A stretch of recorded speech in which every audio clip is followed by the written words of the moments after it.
Eu tenho certeza que você, que tem um pezinho na roça, assim como eu, que já viveu na roça, né? Que tem raízes aí interioranas, você sabe que se a mulher grávida colocar algum objeto no seio, o filho nasce com uma mancha em algum lugar do corpo. Pode ser que hoje em dia não acontece mais isso, mas no meu tempo acontecia sim. Minha mãe era parteira, minha mãe que colhia a criançada lá na região, né? E era muito observado e muito aconselhado às mães não colocar nada no seio. Porque hoje em dia não, mas antigamente as mulheres guardavam tudo no seio. Era o lenço, era aquele alfinetinho de trocar a fralda do menino, ganhava uma balinha, botava no seio, recebia um dinheirinho, enrolava igual dinheiro de bebê e botava no seio. Era muito comum isso antigamente. E eu vou contar um caso pra vocês de uma mulher que colocou um dinheirinho no seio e o filho nasceu com uma mancha. E essa mancha gerou uma história bacana. Você acredita que essa mancha que nasceu no pescoço de Joãozinho, essa mancha fez com que ele conquistasse o seu amor verdadeiro, a sua grande paixão. Essa mancha no pescoço do Joãozinho fez com que se nascesse e se construísse uma família bacana, uma família exemplar. Por isso que diz, né, que Deus escreve certo por linhas tortas. Assunto bem o caos aí, você vai ver que é interessante. Mas antes eu vou falar para você, se você conseguir tolerar nós aí até o finalinho do caos, eu vou pedir para você se inscrever no nosso canal, dar um joinha, espalhar com seus parentes, com seus amigos, principalmente os seus amigos e parentes que tem um pezinho lá na roça, né? Esse geralmente, que é da minha idade aí, 50, 60 para frente, já viveu pelo menos um dia na sua vida sentado lá no rabo do fogão a lenha, na roça, né? Ou na mesona de madeira ali, tomando um cafezinho do bolo, e os mais velhos contando uns causos caipira, uns era até de arrepiar, né? Mas era a nossa diversão naquele tempo, né? Sem essa grande tecnologia de comunicação que nós temos hoje. Na minha casa, por exemplo, nem rádio não tinha. Chegava uma visita, chegava um parente, vovô ia dormir lá em casa, ou vovó. Nós, as crianças, já estavam ali ansiosos para eles contar um caos para nós. Principalmente se fosse meio assombrado ou de Pedro Malazar, a gente achava bom, né? Curte aí. Pois bem, olha só. Joãozinho lá na nossa região, um sítiozinho lá do lado de uma fazendinha maior, e nasceu, criou por ali, aquele povo pobre, humilde, mas muito respeitado, trabalhador, né? E Joãozinho tinha a mesma idade da filha do fazendeiro do lado, a Cláudia. Cláudia, bonita sem tanto, até o nome já prova que ela era bonita, né? Só que a família da Cláudia era uma família mais bem estruturada um pouquinho. Não era rico, mas um fazendeirozinho assim, meio porte, né? Tinha um carrinho para andar, né? Tinha mais vaca. Ele tinha uma casinha na cidade, às vezes fazia umas gambiras. Já Joãozinho não, aquele tinha ali só o básico para sobreviver, né? O que acontece? Os dois nasceram, e criaram junto ali, e Joãozinho apaixonado por Cláudia, que não tinha tanto. Para ele não existia outra mulher no mundo, era aquela, era o sonho dele, né? E os dois foi ficando maiorzinho, e a menina muito bonita, e assim meio assanhadinha, meio danadinha. Aí quando dois já tava meninote aí, 12, 13 anos, né? Aí quando ia numa festa aí, num pôs folia, num terço, numa missa, que não tinha outro, a Cláudia acabava dando uma trelinha para Joãozinho, né?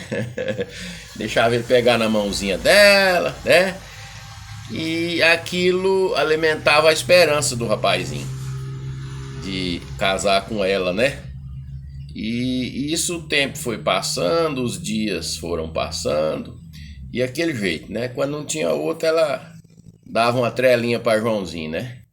E quando ela chegou ali à adolescência, né, seus 15 para 16 anos, terminou o estudozinho lá da roça do coleginho lá. E os pais dela mandou ela para a cidade para estudar. E ela bonita demais, aquela moça, robusta, bacana. Joãozinho já ficou preocupadíssimo, porque ele tinha esperança, falou, vai pra cidade, já era.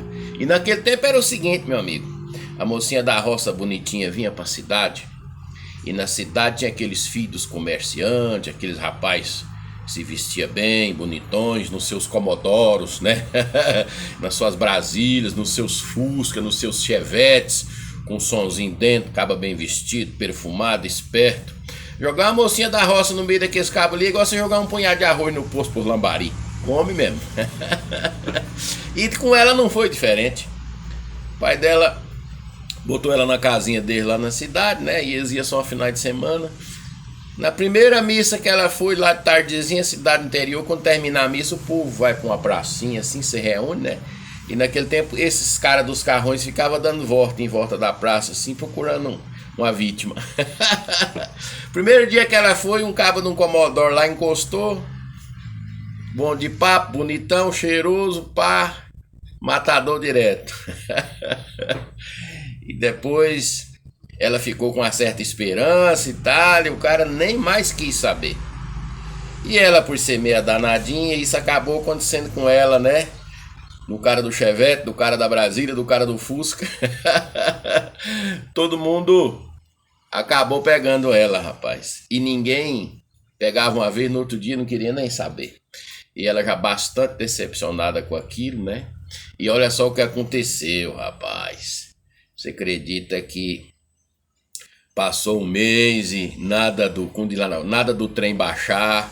Aí veio o segundo mês, ela com todos os sintomas foi obrigada a falar com a mãe dela, ó mãe, infelizmente eu tô grávida. Ela vai pro segundo mês, e o que é que nós vamos fazer, mãe?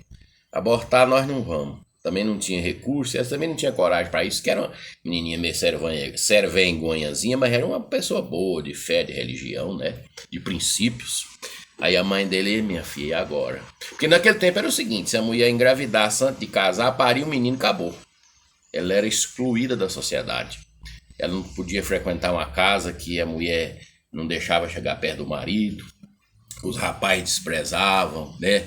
Ninguém queria uma mulher com filho naquele tempo, né? Eles diziam assim, fulana se perdeu. E se perdeu e engravidou, então, meu amigo, era excluída da sociedade. O preconceito era grande, não podia vacilar, não. Aí, rapaz, a mãe dela, e agora, minha filha? Minha filha, só tem um jeito. Só tem um jeito. Você vai namorar com o Joãozinho. E é o seguinte, no primeiro encontro você vai ter que dar pra ele, vai ter que deixar o trem acontecer. Por ele te amar demais, todo mundo sabe disso, eu sei, você sabe. Ele pode até desconfiar de alguma coisa, mas o amor vai ser maior e é a única saída, não tem outro jeito não. Ela mãe.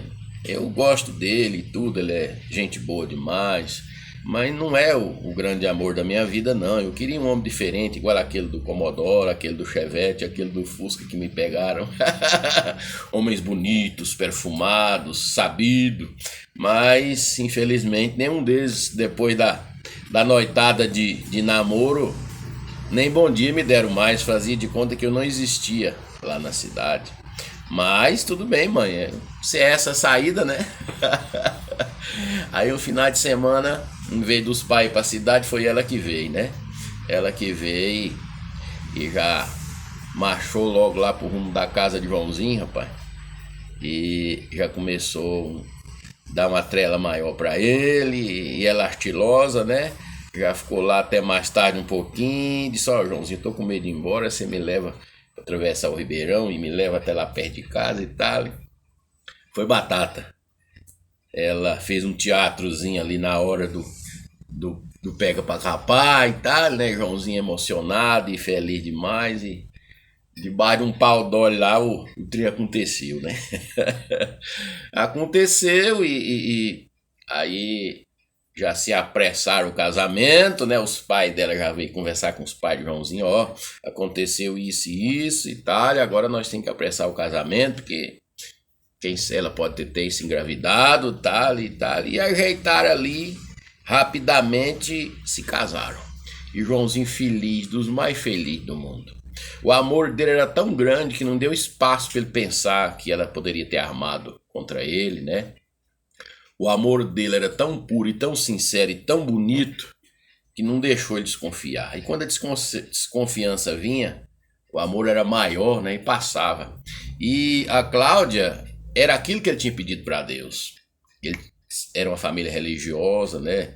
Ele chegava até a comentar com alguns amigos: ó, Deus me deu um bom pai, uma boa mãe, eu tenho saúde, eu tenho muita fé em Deus, eu tenho tudo de bom. Mas sem Cláudia, tudo isso para mim não tem valor. E ele acabou, né?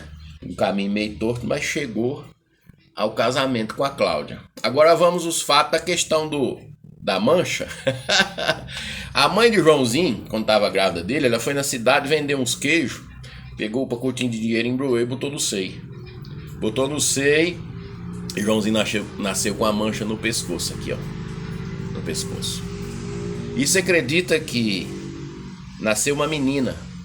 E essa menina nasceu com a mesma mancha no pescoço, do mesmo lado que Joãozinho, né, o suposto pai dela, tinha. Então a natureza e Deus fez isso justamente para amenizar, para não deixar que aquele casamento fosse mal visto, mal falado, né? Porque hoje tem gente fofoqueira, gente que julga, naquele tempo também tinha.